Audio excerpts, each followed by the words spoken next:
have to go to the bathroom. My name's Chuck. I'm an addict. What an honor it is to this is the first NA thing here. That's a heavy thing. That's how articulate I am. That's a heavy thing. So this is the first NA convention that I ever went to. I've been clean 19 years, going on 20. And the very first convention I ever went to, the very first main speaker meeting I attended was in this room right here. And then I remember how it felt being a newcomer and getting in this circle with all you people. And back in the day, we used to say, that's before the day. Back in the day, they used to say the Lord's Prayer. I can say that without getting kicked out of here, right? And it was just a powerful, powerful thing to hear that many people in agreement on one thing at one time in one place. And I remember that I shook. I remember internally there was a little quaking that went on, and I felt something that made me want to come back. So there's a guy that goes to meetings up where I go to meetings, and he says this, I'm going to steal it from him. His name is Steve. Just in case he hears this tape, he'll know I gave him honor. He says, if you're new here, I hope you see something, hear something, or feel something that makes you want to come back. And my first meeting, I felt something that made me want to come back. And so I'm still here. And my message is that although many of us relapse, that is not my story. I've never had to take another fixed pill or drink since I came into this program, and God is good. So, let me just tell you about my experience, strength, and hope. I don't know how much time I have. I guess I have till the meeting's over. See how smart I am? I'm articulate and smart. And so, yeah, first thing I want to say, though, I got to get this stuff out of the way. I got two options. I could either pretend like I'm all cool and everything, and this doesn't affect me at all. But the bottom line is, I'm scared to death. I'm shaking all inside. So I could either tell you that, or act like everything was okay, or I could tell you the truth and be rid of it in a few minutes. So that's what I chose to do. So I'm scared. So you scare me. You still scare me. And I've been here a long time, and you still scare me. I'm still scared of you. Bunch of addicts in one place. Oh, God. I'm going to go check my car as soon as I leave this meeting. I don't know what you people might be doing. Some of you look... Never mind. So anyway, they having the thing that I'm from. We're not going to talk about me much. That's going to be a good thing. But they having the thing, the book says I'm from, where does it say I'm from? East Bay Central. Right? And that's not where I'm from. I just want to say that. And it's hard to put on a convention. It's hard to be on these committees and do that. Let's give these guys a hand. They did a great job. Great job.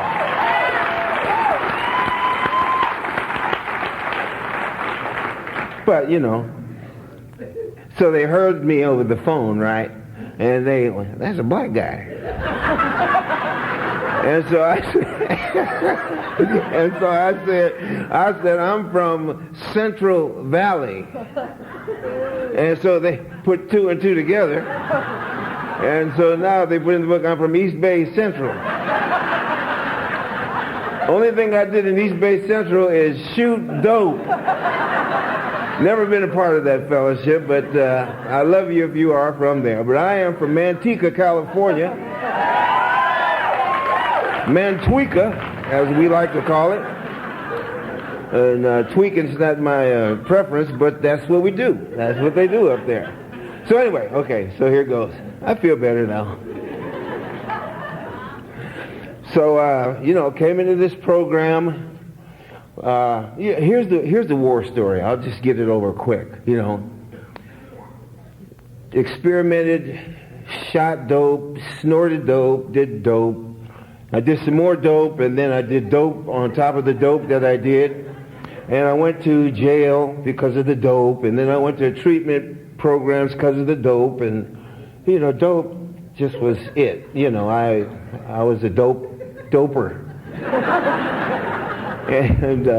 And so I may, give you nuances of my little, war story, but, if you need more than that, I still have tracks on my arms, and I could show them to you after the meeting. But I kind of want to talk about my recovery and what it's like for me to be here. Briefly, I will qualify and just tell you that I'm not a big high roller.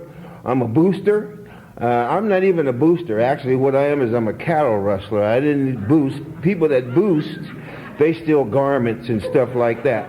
I stole hams and bacon and that kind of thing. So I'm not really a booster. I just stole. 7-Eleven, that kind of thing. Sold meat for half price, and that's what, so, no high-speed chases down the freeway, none of that stuff. No big piles of dope, none of that. I don't have any of that on mine. I'm just a nickel and dime we used to call hype. And I shot dope for many, many years and thought I would die like that. I can remember several incidences, but I won't bore you with those because you can remember your own incidences. I got enough incidences in recovery to last us for the rest of this meeting. So I think that's what I'll talk about. So I do qualify. Booyah, I qualify. And so what happened was I got caught stealing meat in a store. All my hustle was gone, and this old lady with blue hair looked at me in the meat aisle in the store, and she said, "Are those your hams?" And she scared me to death because I knew she was going to tell. And sure enough, she pushed that little button that they have. Some of y'all are cattle rustlers too because you're smiling a little too hard, but I know some of you are high rollers too. So she pushed the little button, and here comes the butcher with his, butchery stuff. He probably had a little knife this big, but in my mind he had, he was like Edward Scissorhands. He had all that stuff. And anyway, my hustle was gone. It was actually a time in my life where I would try to hit a guy with my car to get away, but all that was gone out of me at that time. And the guy said, "Okay, give me the hams, man." And I gave him one of the hams because I wasn't going to give up all the hams because I needed to get well. But I gave him one of the hams hoping that, can we work a deal right here? Can we, and he says, "Okay, get out the car. I'm going to take you. We're going to call the police." And of course, I'm not going to do that. So I just, pulled away as he wrote down my license plate. A few minutes later, I was at my mommy's house. That's where I did a lot of my drugging at my mommy's. And I went to my mommy's house, and I stole one of her insulin needles. She was an insulin-dependent diabetic at the time, and I went into the bedroom with this bag of dope that I had, and I did the ritual, the matches and the cooker, blah, blah, blah, all that stuff. And I hear, and I said, "Mama, don't." And she said, "He's in there." And it took me to jail. And that's what happened. And the next thing I know, after I got through kicking in the jailhouse and all that stuff, some guys came from the local recovery center and took me to the recovery home in the Happy Van. And so that's, I haven't used since. So what was different about this place than a lot of the other places that I went to, and I'm not down in any kind of treatment, modality, or none of that stuff. That's not what I'm doing. I went to a lot of those places where they yell at you, where they scream at you, where they, Then they make you say thank you when you're done. You got to stand in front of the mirror and cuss yourself out and do all these weird things, sit there and give feedback to an empty chair and all those kind of psychodrama things, you know. But this place was different because all they did in this place was this. That's all they did. It's my introduction to Narcotics Anonymous. And I thank God for that recovery house, because the guy that ran the place was a PhD, but he had enough sense. He went to school long enough to understand that he didn't understand.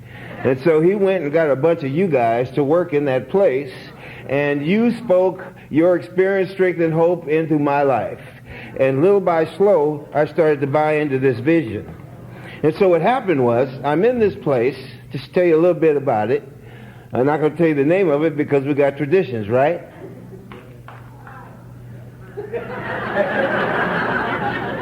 Wonder where he went.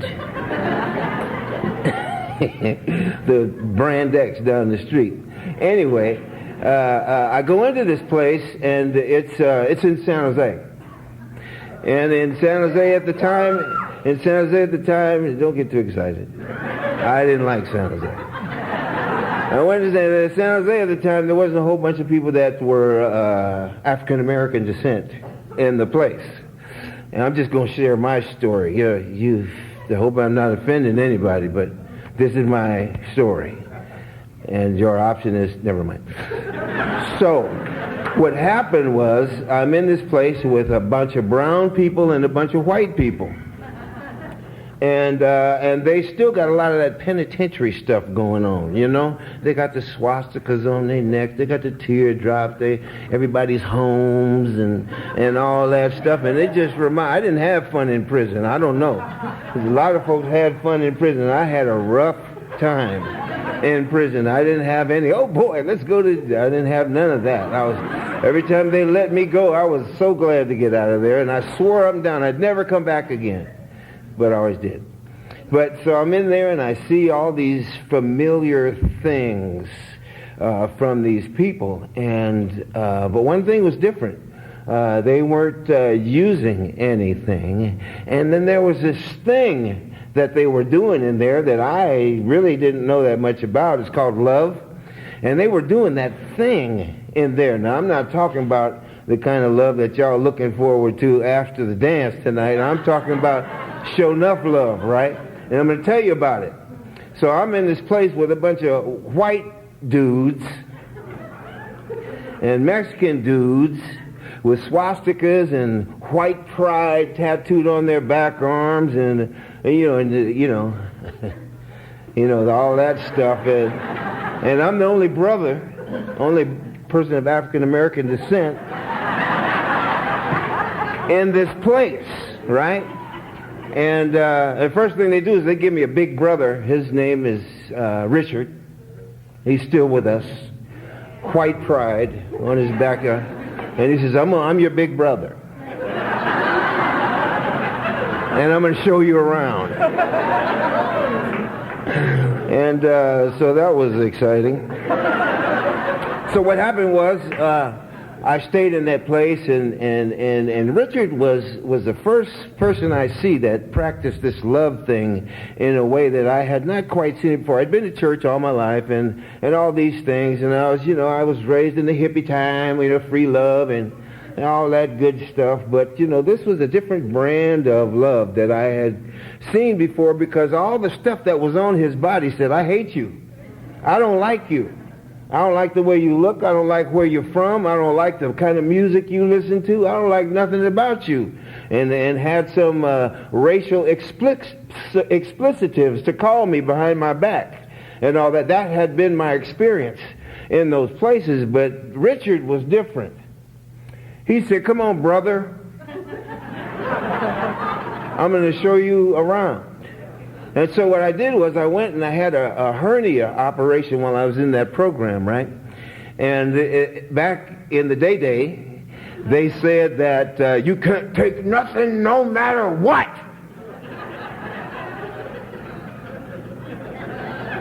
And they had just cut, my hernia, the thing, they was cutting down there, and they said, now if you want to stay in this program, you can't take nothing. We'll give you some aspirin. And I was such a coward, I didn't want to go back to the yard because I knew I was a little too old. I was over the hill then. I walked in here today and some old man looked at me and said, "Hey, what's up, OG?"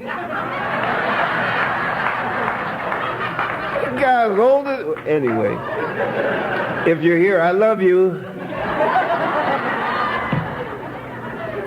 But I look better than you.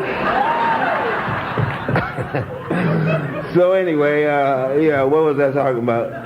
Oh yeah, Richards. Oh yeah, so I have this hernia operation, right? And so these guys with swastikas and white pride and all that stuff tattooed all on their body. There was this one guy had barbed wire, or one of those old YA tattoos tattooed all the way around. It's an old, ugly looking tat.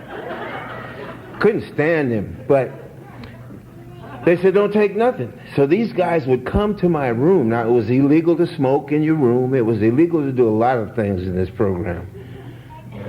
Thank God I made it through there. And I thank God I don't have to go back to no more programs. Lord, help me there. If you're in one today, stay. But I'm glad I didn't go.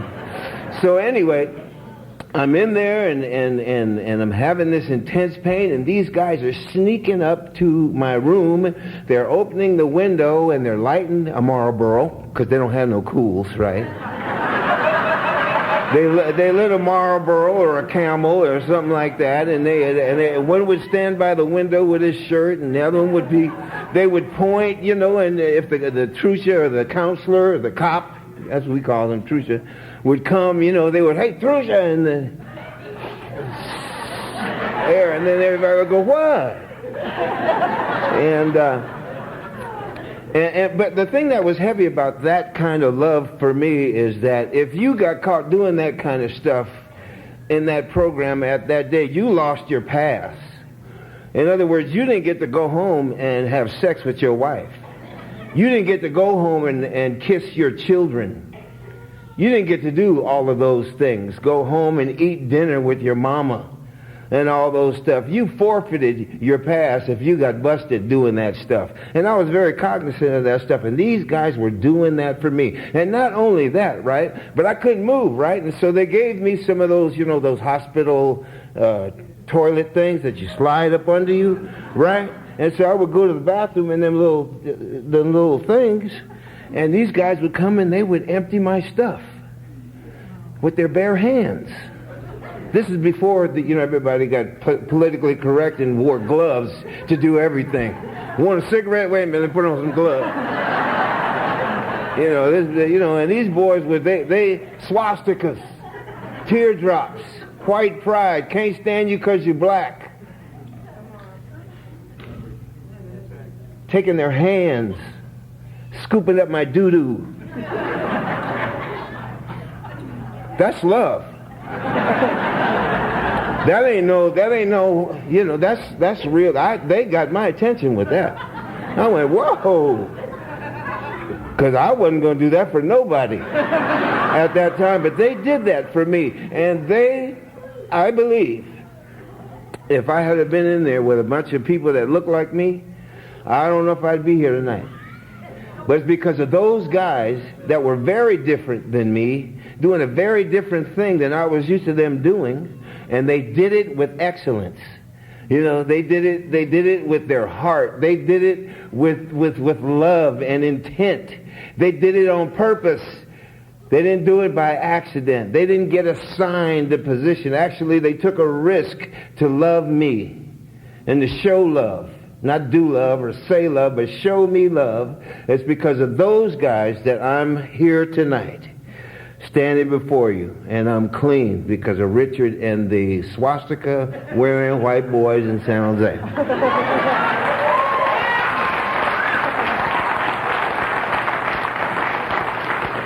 Now there's another side to that coin, but I won't go there. I want to tell you the good stuff, okay? So I stayed in there and I bought into this recovery thing. I got clean. I got me a sponsor, same sponsor I have today. Haven't found it necessary to fire my sponsor. I don't see any books up here, but I'm still looking for that fire your sponsor page. But, some of you have seen that page. I don't know. I have not seen that page, so I got the same sponsor I have always had. And we have not always gotten along together. We have not always agreed on everything. As a matter of fact, very often he does things that are very goofy. Some of you know who my sponsor is. I won't embarrass him, but I hope you're listening to this tape. And he's told me to do some things that were just out of bounds. And what I learned from that relationship is how to stay engaged in a relationship with somebody that I didn't agree with all the time, and not break and run. And so I learned that from my sponsor. So I believe it's because of that dynamic that I'm still married to the woman that I met in Narcotics Anonymous 17 years ago. My hero right there, that's my wife. Don't stand up. And so anyway, stand up. Stand up. She is my hero. So I would tell you all about that too. But bottom line is I did a 13 step on her. And I knocked her off when she had about, 3-4 months. That's probably not what you should do. But that's what I did. And we're still together. God is good, that's all I can say.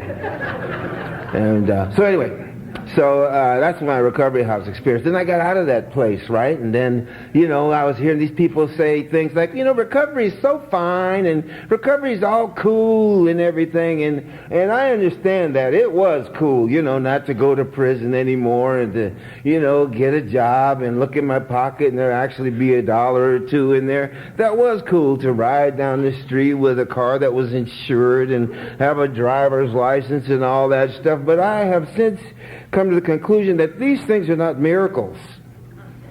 This is gravity. It's like you do the stuff you're supposed to do and that kind of stuff just happens, and it happens to anybody that will do the stuff. It's not, God gave me a miracle. That's not a miracle to me. It's a good thing. It's a great thing, but it's not a miracle for me. But I had a lot of those things. In fact, what I concluded my first year or two here is that you guys were pretty much liars. You told me that you keep coming back, man, and it'll get better. If you're new here tonight, don't let me put you off. But I want to tell you my story, okay? Is that all right if I tell you my story and not the story, the PC story? I'm going to tell you my story tonight. They'll probably not ask me to come back, but that's okay. So my story is that these people started calling me and say, where's the money? You got a phone? Now where's the money? Well, you got a car? Now where's the money? The woman said, you can't treat me like that. I had to do a whole bunch of changing. That stuff wasn't easy. It didn't get better. It got harder. It got harder and harder and harder. And the longer I stayed here, the harder it got. Now, what I mean by harder is it took more of an investment for me to stay here. It's not too hard. It just got harder. But it wasn't too hard, because if it was too hard, I wouldn't be here. So I want to encourage you with this. So I stayed, and I got through those initial things, and met my lovely wife. We got married. We had a great time early on, playing house. And she had 2 children, and I had none. And that was fun.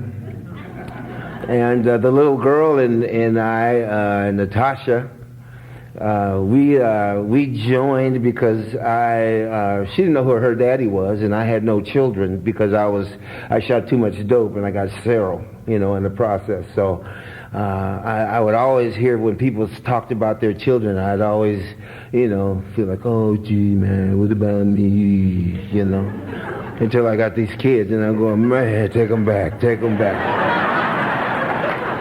But this little girl, she captured my heart. Now, a boy was cool too, but daddy's girl, that kind of thing. You know what I'm talking about, right, guys? That's my little baby. That's my heart, right? So, I asked her after I asked her mother to marry me. I asked her if I could adopt her, and she said, "You always been my daddy." And so we went down to the courthouse, same courthouse where they had sent me and put me on the Grey Goose many, many times. And went in front of the same judge that gave me my bus ticket many, many times. And he looked at her and he said, "You want this guy to be your daddy?" And she said, "Yeah." She was 8 at that time. And he looked at her and he said, "I do too." And he signed the paper, and she became my daughter. Now let me rush to today, right? 5 months ago. See, because I don't have any kids, right? Other than her. She's got my name, right? That's a big deal to me. I'm just telling you my story. I will go back, but I'm here now because I'm feeling a little joy. And she had a baby boy, right? Who the little baby boy has my last name. Not only does he have my last name, he's got my first name and my middle name. Right? And so, and you'll find out later on why that's such a profound thing for me, because when I check out from here, there's going to be, I'm just going to tell you it's my anonymity, I can blow it, we're in a meeting. My name is Charles Leonard Norman, right? When I check out from here, there's going to be a Charles Leonard Norman still roaming this planet. And I'm impressed by that.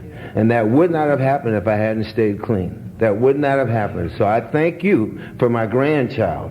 Thanks. So here it is. So I stayed in that place.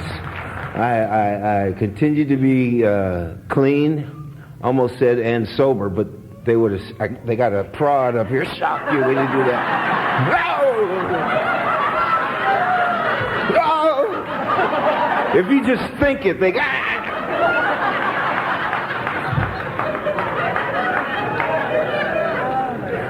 So anyway, I continue to stay clean.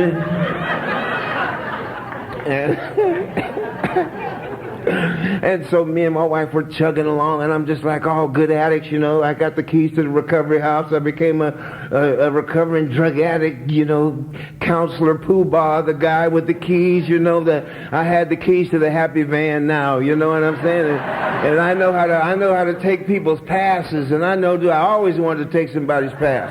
That's a heavy thing, when you're a nobody and somebody tries to convince you that you're a somebody, that's a heavy thing. So I got the keys to the recovery house now. I got the keys to the medicine cabinet, everything. I even know where the money is, right? And somebody does something, they step out of line, and I say, "I'm taking your pass." And they would quake. "Please, Mr. Counselor, don't take my pass." And I just had this feeling of power, so I abused that for many years. You never told me to get out of here, you're a power-tripping freak or anything like that. Thank you. But I finally got it that that was an abuse. But I was rolling. I had a yellow car, a Thunderbird. It had one of them big, boom, boom, all that in there. I would had an armrest, and I'd be riding down the street. I'd pull up to a meeting. All the white dudes are going, "What's up with homeboy?" But now they lean when they go to me. I see them. I say, "Y'all be leaning too, huh?" Yeah, don't be trying to. I made that up. No, I'm just kidding. So, I was doing all these great recovery-oriented things, right? And got a job, and got another job, and got some money, and lost that money. Got a car, and lost that car, and wife stayed with me the whole time. And then we were going to buy a house.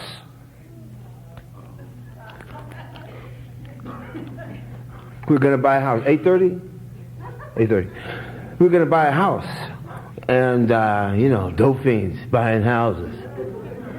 Hey, that's what you're supposed to do, right? Get a car, get a house, get a wife, get a fence, and then relapse.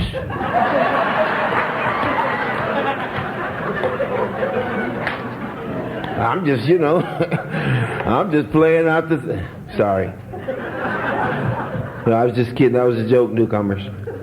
And so, we were going to get a house and do that whole thing. And I still had a lot of game in me. And they wanted to sell us this house, but they wanted to make sure that we were insurable and all that. And you guys told me that I need to be rigorously honestly in all of my affairs. And that really bumped me off for a long time. I'm telling you, I had a hard time with that rigorous honesty thing. I still am given to lying. That's why I'm worried about how much time they've given me to share tonight, because if I go past my story, I'll start telling somebody else's story in a minute. But what I did was, we called the guy, the medical guy, a doctor. The doctor came to our house. And he's doing some medical testing, right? And so the first thing he does is he's asking us these questions. And so one of the first questions he asks is, have you ever used any IV drugs?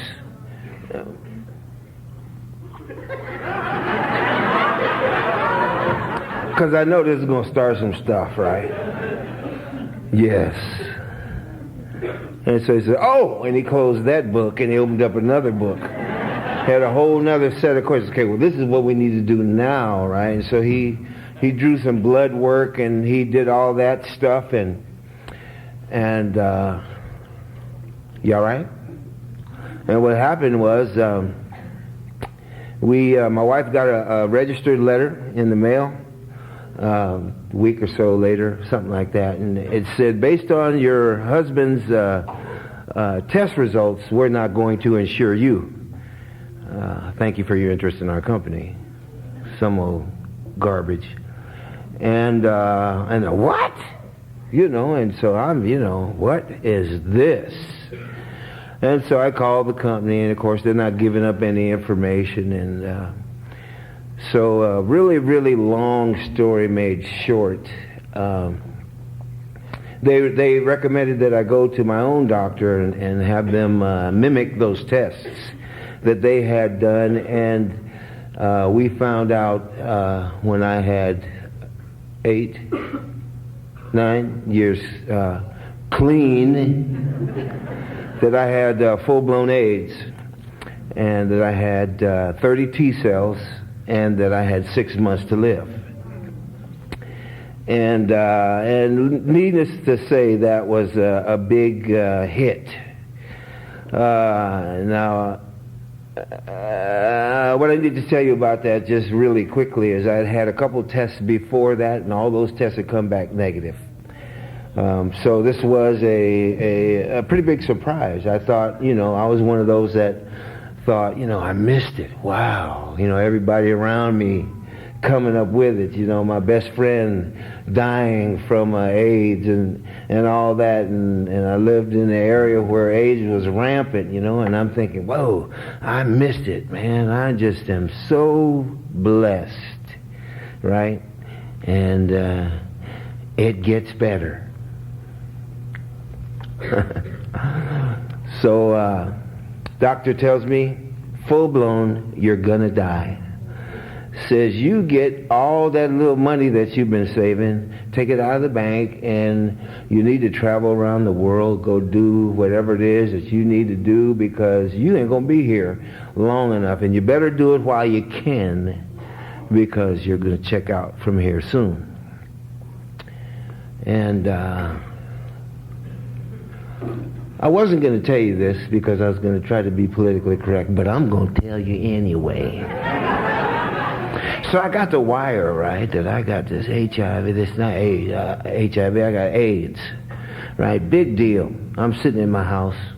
We're waiting on these test results. And see, I got this through the process of working steps and listening to you and stuff. I've formed a relationship with a God of my understanding that is humongous, huge. right? And at that point, I didn't even know how big it was. Not how big, my understanding was, or how big how I could glean from the Spirit or any of that stuff. I just got it how big God is. Huge. My God is not a punk. That's all I can say. And in the most non-religious way I can say it, my God is no punk. So, I get the wire, and it feels like somebody kicks me in my stomach, right? I mean, I had this real physical reaction to this news. Like somebody had kicked me in my stomach. So we're sitting there in the bedroom crying. Me and my wife is crying. Of course, we're thinking, okay, so what about we don't have any, and the grandchildren, and we were going to watch so-and-so get married, and we were going to watch, and then we wanted to see so-and-so graduate, and then we wanted to come to the convention and speak at the convention, and we wanted to do all these wonderful things, and we're not going to get to do them now.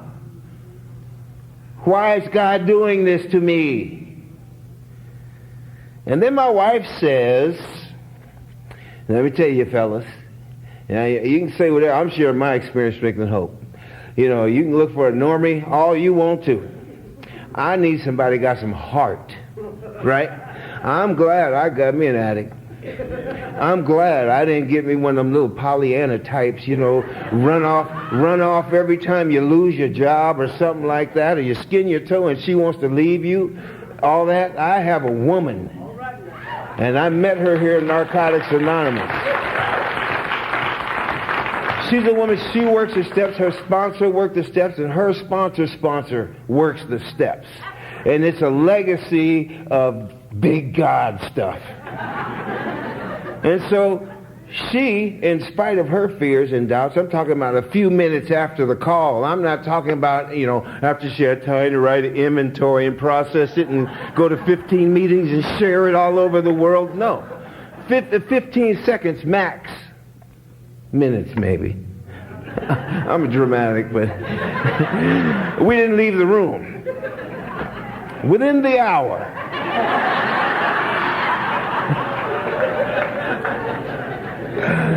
She looked at me and she said, we got married, honey, and I made you a promise. And that promise was till death do us part. I ain't going nowhere. I had always looked for somebody that would accept me just the way I was. I wanted somebody that didn't care about how much money I had or where I was going or what kind of job I had, if I was bling-blinging or sling-slinging and all that other stuff, And just somebody that would just accept me because they loved me because I was cool.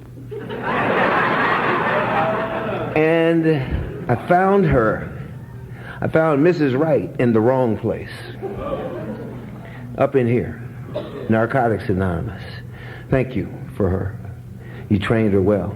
So we stayed together, right? And we decided, okay, this is our walk. This is our path. And we didn't know what was going to happen. We just didn't know what was going to happen, but we decided we were going to live our lives one day at a time. Oh, what a concept, huh? I've heard that somewhere before. One day at a time. Okay, well, I'll do that. See, up until this point, that was just a buzz phrase. That was just something that we say because everybody else says it. Same thing with that serenity prayer. God grant me the serenity, seven things cannot change, courage, anything, there's a difference. Just buzz. Just words that we all kind of say, and kind of repeat and mimic, right? That day, those words became life to me. In my room, and God granted me the answer to that prayer. He gave me serenity. The serenity that I had then and have now, it passes what I understand. I want you to get this, right? So I'm in a race, right? With life, literally. I'm in a race, right? And every time my fears and doubts start to overtake me, it's just, I don't know if you've ever been to the racetrack. You ever been to the racetrack? I haven't. But I know people that go there. And coming up on the inside, here comes serenity. And there's fear on the outside. And And here comes peace. And here comes joy. And we win the race every time. This program is awesome. So, I've lived one day at a time ever since that day. And I know today that I'm not in denial. At first I thought, you're just in denial. You just don't want to face it. That's not the truth. The deal is that I am alive. Or you're crazy.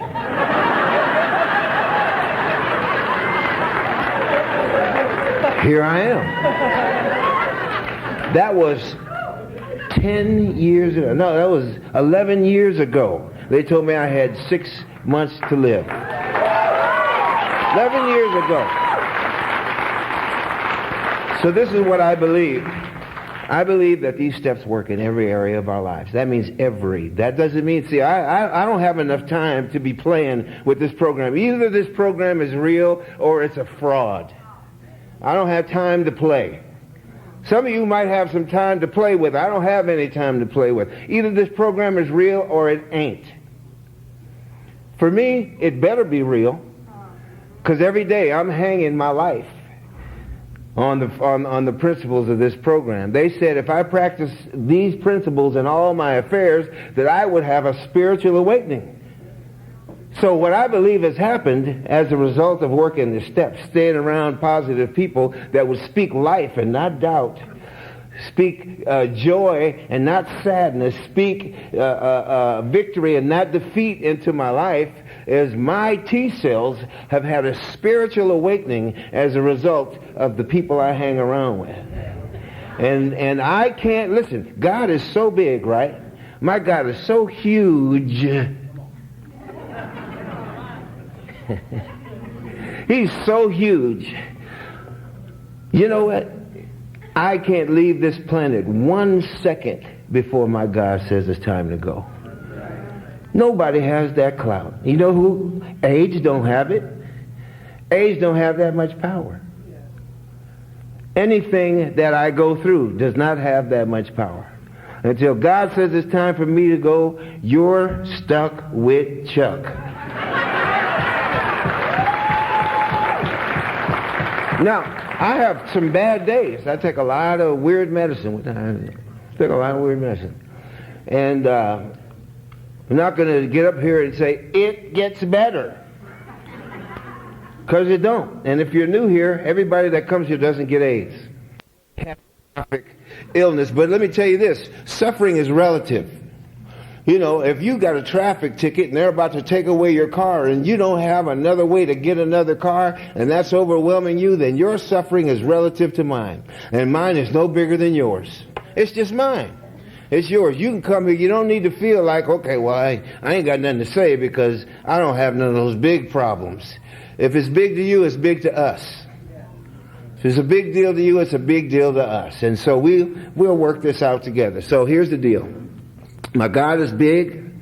I'm walking down this happy road, and I get about 4 or 5 good days out of the week. Let me tell you this fear that I had, because I don't have it all nailed down like a lot of you guys do. But I went to a convention in, I believe it was San Francisco. Oh, I don't know, might have been 10 years ago or something. The lady that chaired that meeting, Friday night meeting, right? She had AIDS. And she spoke at the meeting. She went to her room and she died. And so all for a couple of weeks now, my wife don't even know this. Hi, honey. For a couple of weeks, my disease has been telling me, that's going to happen to you.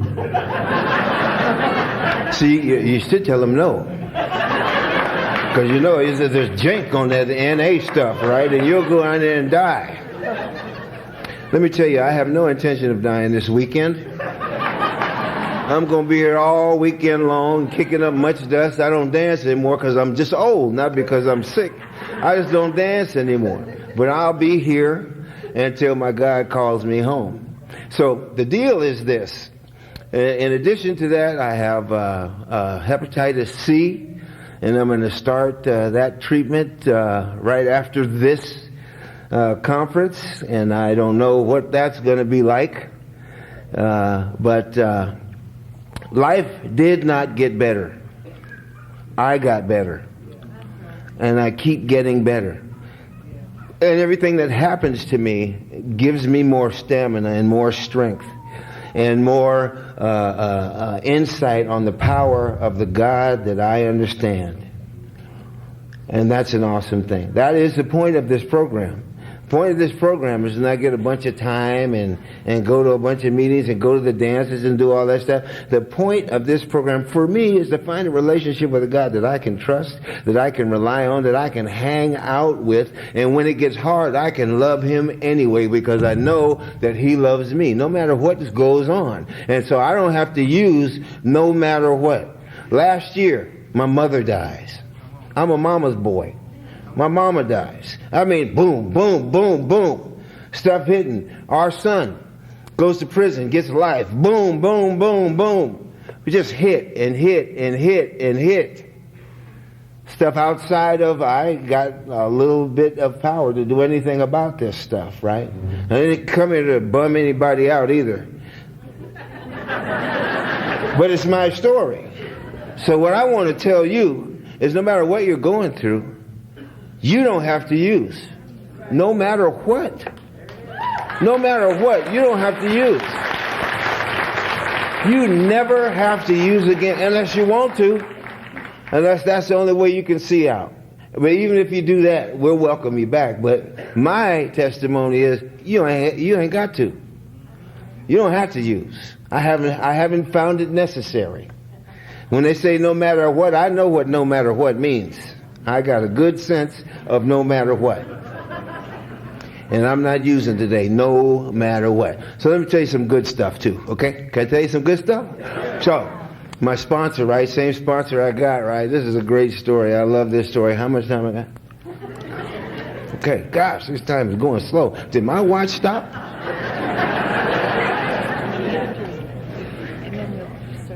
My watch did stop.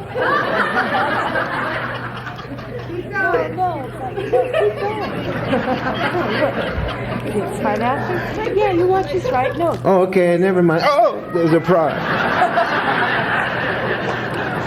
So, me and my sponsor and a bunch of folks, right? We're out. We're celebrating his birthday party. I'm telling you, I'm a singer, right? I love to sing. I've done a couple CDs since I've been in this program, and that's what I love to do. That's my life. I'm just jacked up on singing songs. I love to sing love songs to God, and I get my juice early in the morning singing love songs to my Father.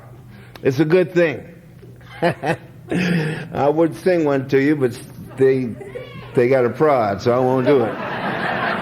But that's what I love to do, right? So I was in my using career, and I was, hanging out with these people. Doesn't matter who they were, and the guys would come behind stage, and they would have big bags of this, that, and the other thing. And so I had decided back in the swastika program that I wasn't going to do any more singing, right? And then my sponsor had a birthday party, and we went to the Paul Masson Winery. And because he likes oldies, and so at the Paul Masson Winery, can I say names of places? Okay, I went to this winery, and Paul M. And I think he's in that other program now.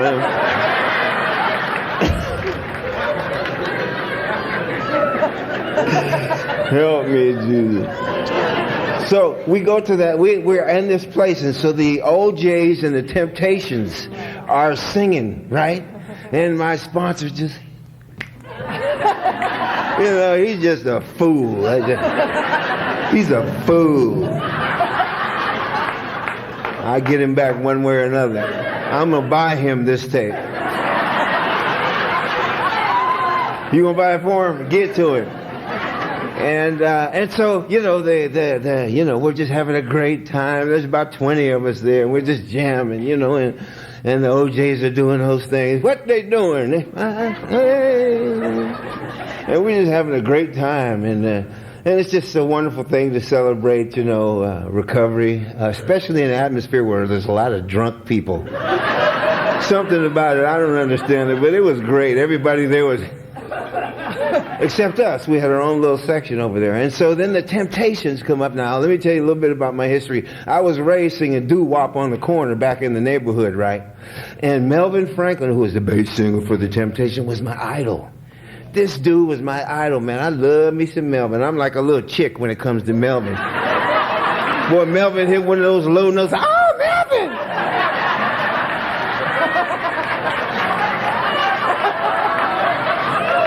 Sing,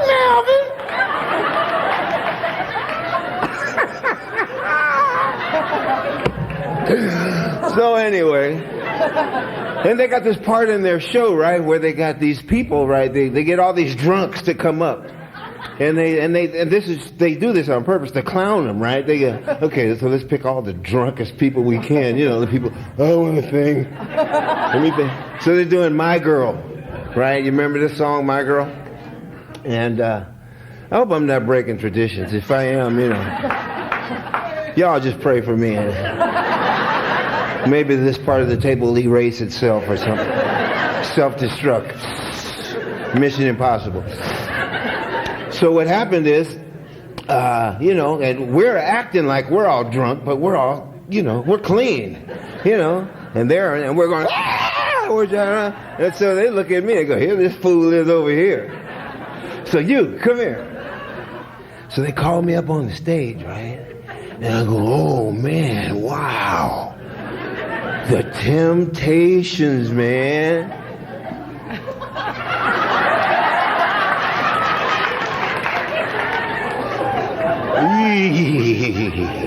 I think I might have had 4 or 5 years. This is before age, right? And it's just a wonderful thing. But I'm getting scared because what they do is they let the guy, they say, okay, sing "My Girl," and the drunk will go, oh, the sunshine, and the whole audience will laugh. They will just ridicule them and laugh at them and clown them and embarrass them, but they don't really know that much because they're drunk, right? So they just kind of. And they go to the end of the line. They go, okay, next. So each one of those increases with intensity. It's like the clowning. And by the last guy, the guy before me, they're just, ooh, you stupid. I mean, they're just clowning this guy out of hand, and he just, you know how we do. It didn't hurt my feelings, hurt all inside.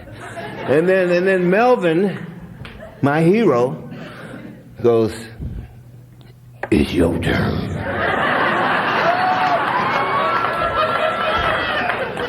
And the band goes, dun, dun, dun, dun, dun, dun. Butterflies and all that stuff going on in my stomach, right? And then something happened. God kind of showed up, or something happened, but all of a sudden all fear went away. And it was like I was supposed to be there right then at that time doing that thing right there, right? And so I started singing "My Girl." I said, I got sunshine. And they kind of went. And they didn't laugh. The audience didn't laugh. And so, you know what happened? They let me sing the whole song. Watch this. And so here I am.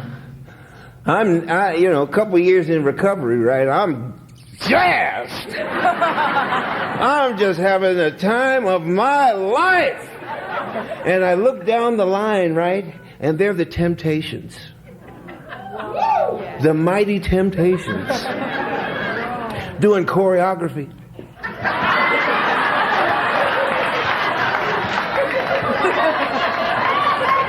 And I'm leading "My Girl."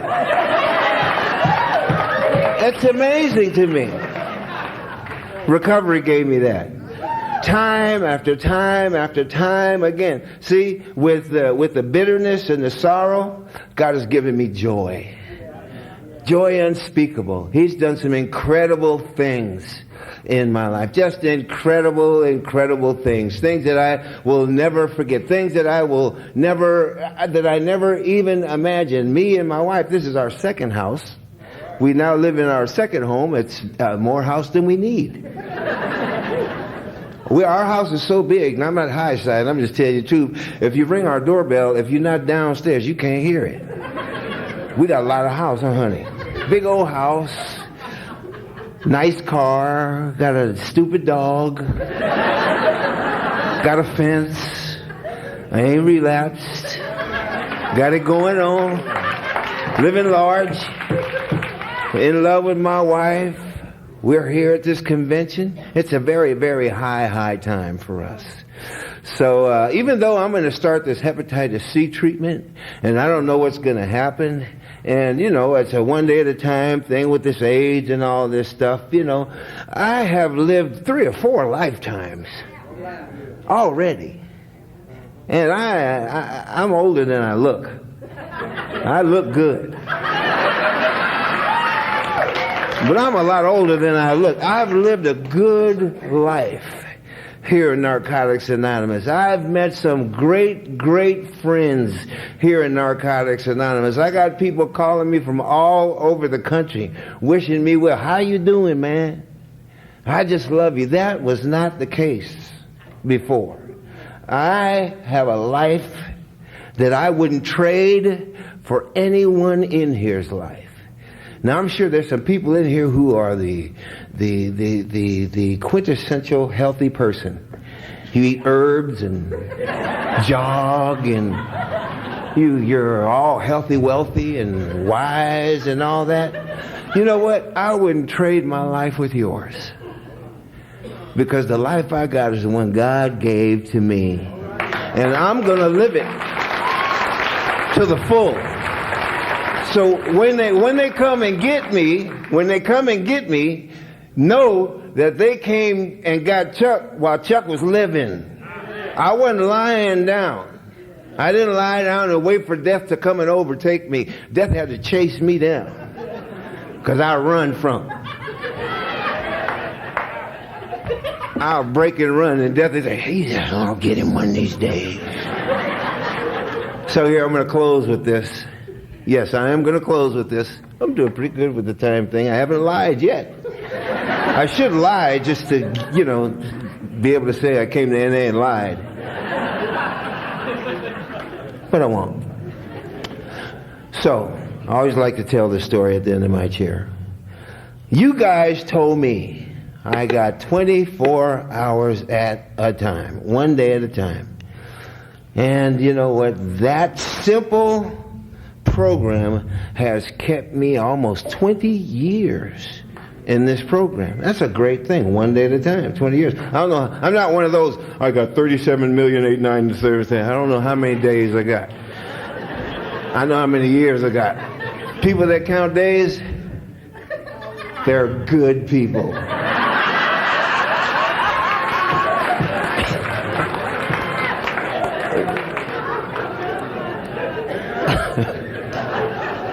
That's not my pedigree. I can figure it out, but I didn't do that. I know that I always see these guys at the beginning of the meeting before they chair. They get sit down with the calculator. Okay, let's see. Like they think that. They've counted every day since they've been clean.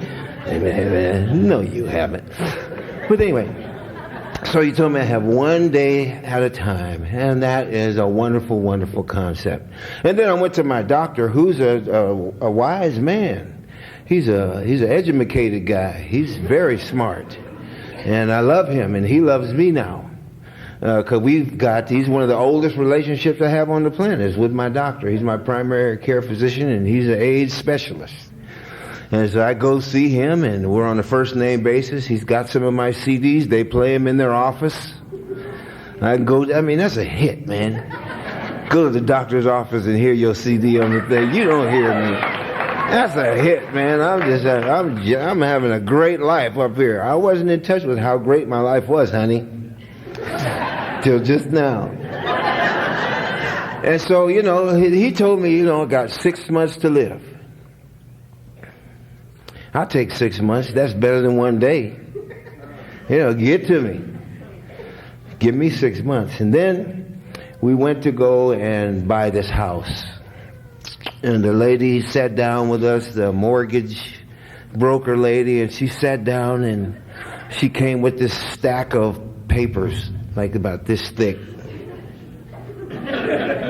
Drama, about that big, right? And she said, okay, now we're going to sign these closing documents. Okay. And at first she was saying, okay, this one means this, and this one means this, and this one means this, and this one means this. And about, the third through the thing, she was just doing this.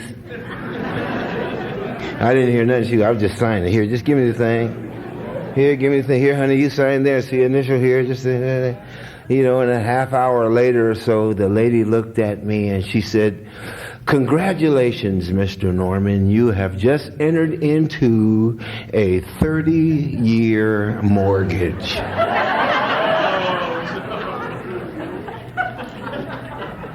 And they told me I have 1 day at a time. My doctor told me I have 6 months. My realtor told me I have 30 years.